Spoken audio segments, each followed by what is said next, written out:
The emergency homes are for people that have been displaced right now with flooding, with fire, uh, with just, we find themselves without a job, without income.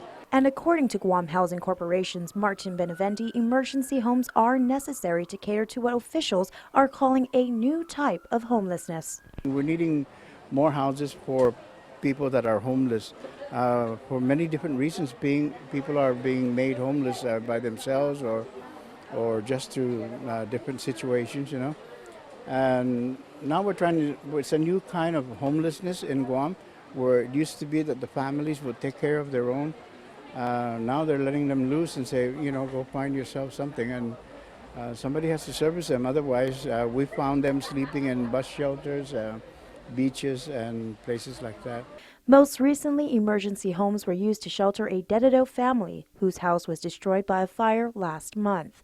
With a total of 11 family members living under one roof, 6 of which were kids ranging in ages from 1 to 17.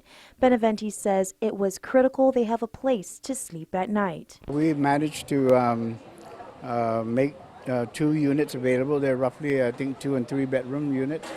And they were ready for use. We had power and water hooked up already with it, so we're trying to give them a chance to restart their lives. So we'll see if we can help them also with possibly financing something to put on that yard that they had.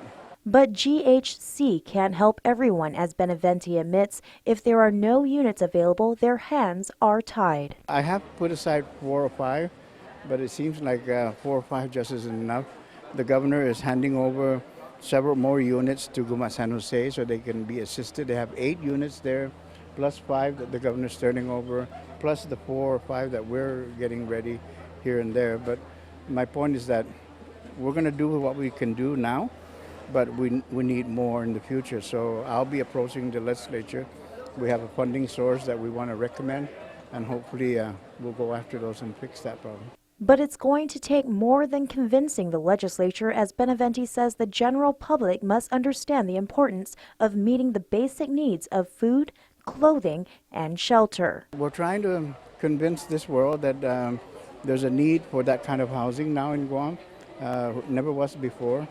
But we need to keep these people human. We need to have them a place to stay overnight and clean up and, come out the next day still being a human, rather than leaving them out on the streets to just fend for themselves.